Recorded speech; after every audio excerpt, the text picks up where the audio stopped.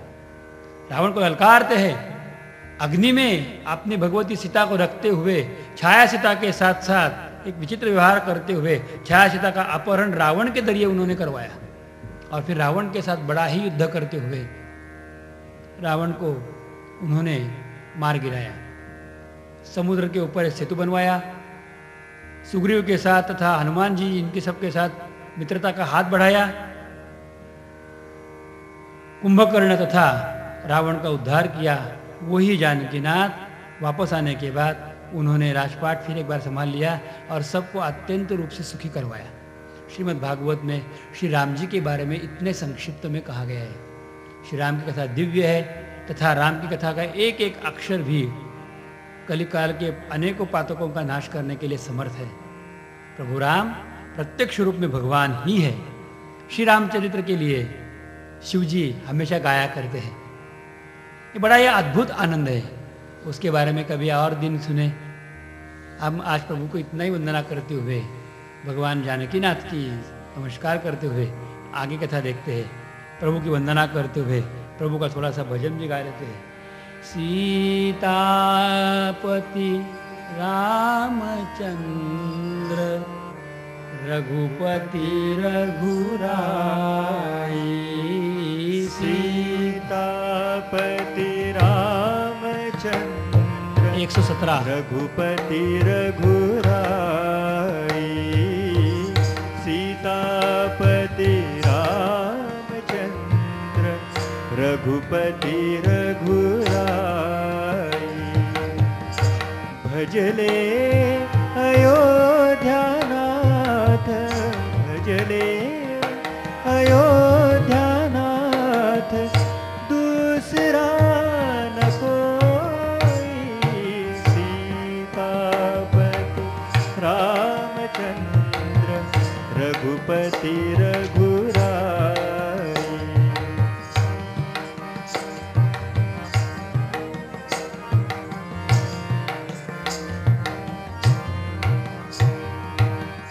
रसना रस नाम लेत संतन को दर्श देत।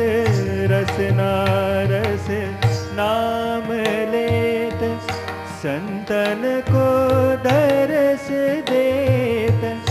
बिहसत मुख चंद मंद सुंदर सुखदाई।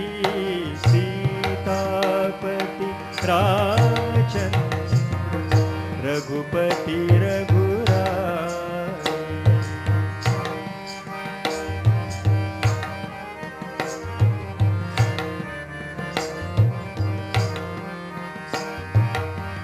केसर को तिलक भाल मानो रवि प्रातः काल। केसर को तिलक भाल मानो रवि प्रातः काल। श्रवण कुंडल झलमलात रतिपति छवि छाई। सीतापति रामचंद्र रघुपति रघुराई।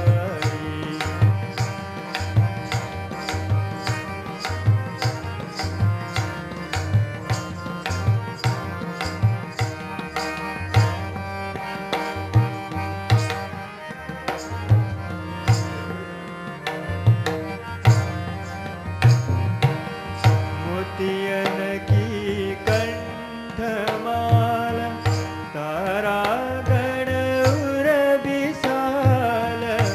मोतियन की कंठमाला तारा गण उर विशाल।